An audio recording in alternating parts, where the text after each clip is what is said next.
What's up, everybody? This is the Force of Nature Spiritual Awakening, and today we will be discussing Ascendant squared Pluto and the Sinistry chart. So, anytime you see a square, opposition, or a conjunction, that is going to mean that there is a conflict going on with these two planets, or planets and asteroids, or whatever the case may be. It's going to be an obstacle, a challenge, can even be overbearing at times when you're dealing with the squares, conjunctions, and oppositions. But if you have a sextile or a trine in between these two planets or asteroids, that is going to indicate that you are doing very well, seeing eye to eye, and just meshing very well with one another in a love relationship. Okay, so let's break down the ascendant and what that's all about. The ascendant is your rising sign, and it also does start off your natal birth chart. Okay, so whatever your rising sign is, okay, let's say it is Virgo. Okay, that will start off your birth wheel. So your first house would be Virgo, for example. So the ascendant has to do with your personality, it has to do with your body. Okay, it has to do with your outside exterior and the way people are looking at you as far as your personality. Okay, so now when you're dealing with Pluto, Pluto has to deal with sex, death, rebirth, transformation. It also has to do with crisis situations, circumstances that can be very chaos and chaotic.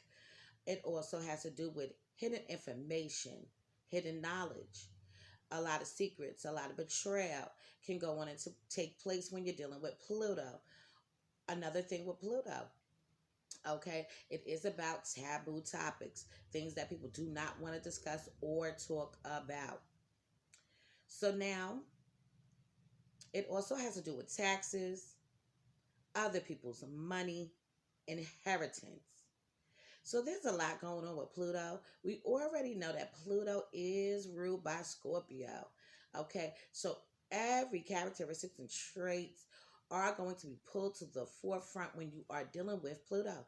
So we're going to jump into this right now. Ascendant squared Pluto and the Sinistry chart. So this aspect is very important in Sinistry.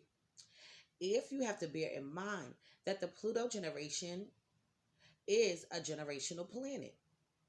So it's really the ascendant person who experiences this lesson as a result of blending with the Pluto person. So the aspect will be felt by the ascendant person tremendously. The ascendant represents body, personality, physical aspects of us, image we project out there to other people. It is that the first house thing. So, like I already said, the ascendant person in this relationship, okay, we are talking about their personality, their physical body, and everything that comes along with their traits, okay? Everything is being represented by the first house. It also has to do with your persona. Everything which touches our ascendant is very sensitive theme in our synastry. Ascendant and synastry is felt more strongly than any other planet in synastry, even in the comparison to personal planets in synastry.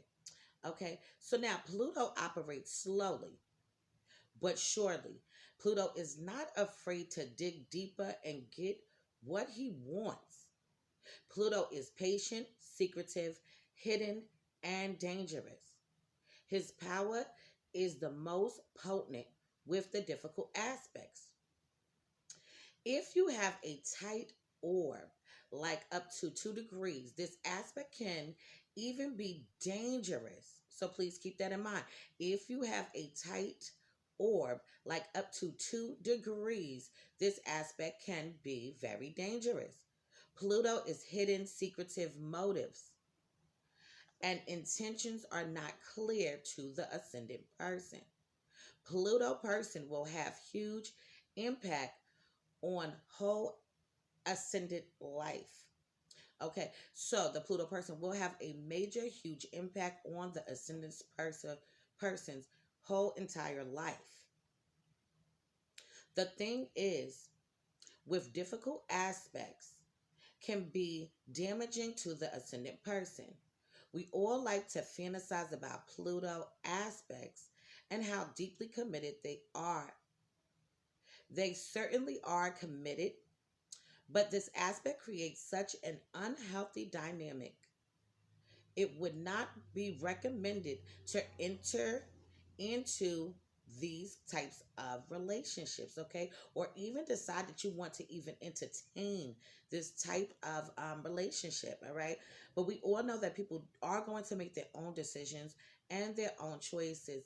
And if they do enter into this relationship, this is completely on them.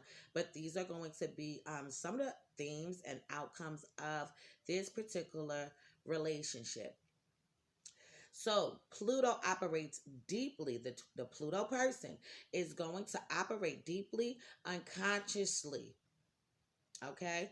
If you are not in a new relationship or just dating, you will not be able to recognize this aspect in the purest form or its purest force.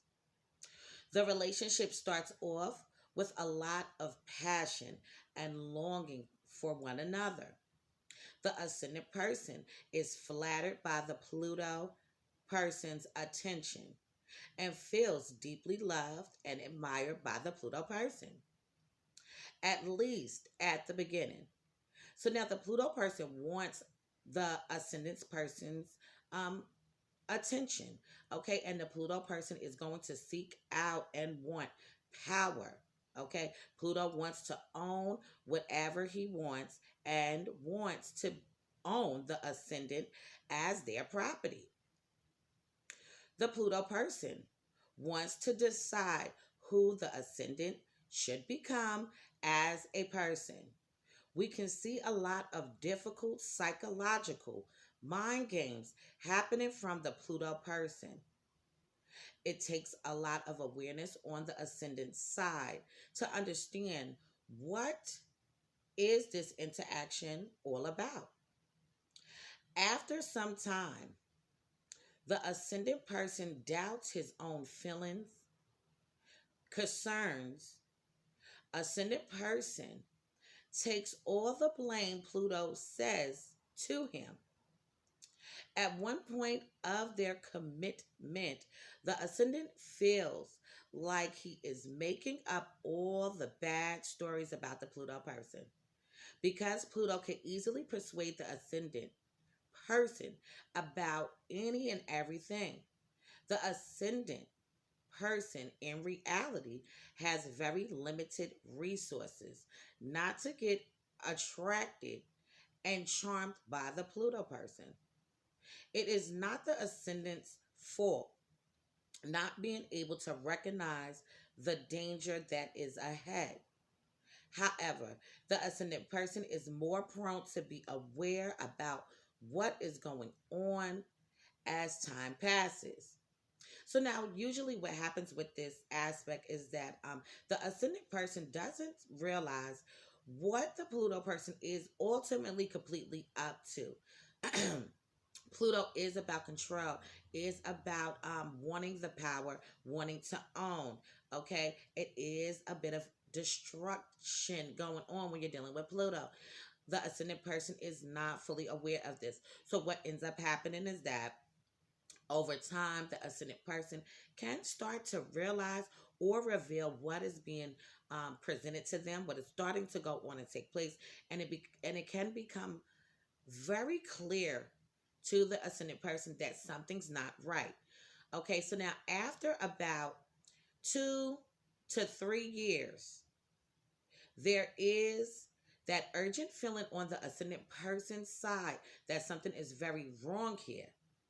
That is when the ascendant person is losing their identity completely. So the ascendant person can get so lost in this relationship, in this partnership, where they are completely losing who the fuck they are as their own individual, getting lost into the relationship, forgetting who they are, and just doing things that the Pluto person wants them to do.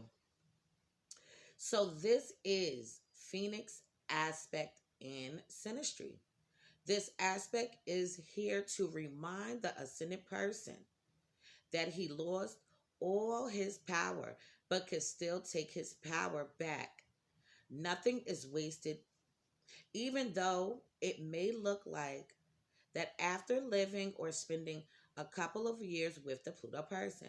Okay, so this aspect is definitely not, it takes about 2 to 3 years for you to uncover what is going on in this relationship. Okay, the ascendant person does need to be aware and cautious that they do not lose who they are in this partnership. They do not forget about who they are as their self.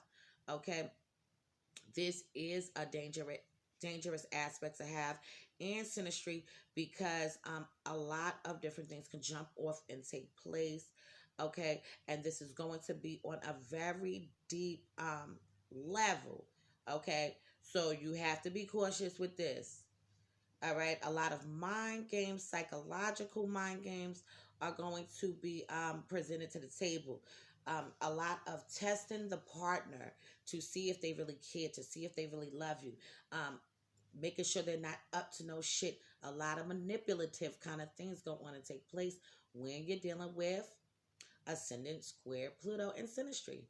So I am going to leave this on this note for now.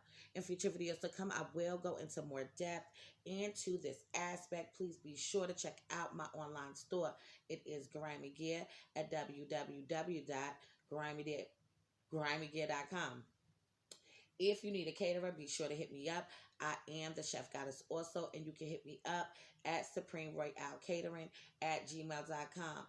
If you need my husband to do any work to your home, swimming pool, or business, be sure to hit him up at a Ron Nesbitt 90 at gmail.com. If anybody needs a birth chart, it will be $70 for 2 hours. If you need a Sinistry chart, it will be $90 for 2 hours. And if you need a tarot card reading, it will be $50. Okay, so any information that you need as far as pricing goes, I do have a video going around that does say to all subscribers. Please check that out. You can also go on my YouTube channel in the About section, click on that, and all the information is there for you if you need that. I do have several videos out, but you could also go on my YouTube channel, hit playlist, and everything will be available to you that I have already have done. So this has been a Force of Nature, Spiritual Awakening. Love is love. Peace and blessings to you all. And I will see you on the next one.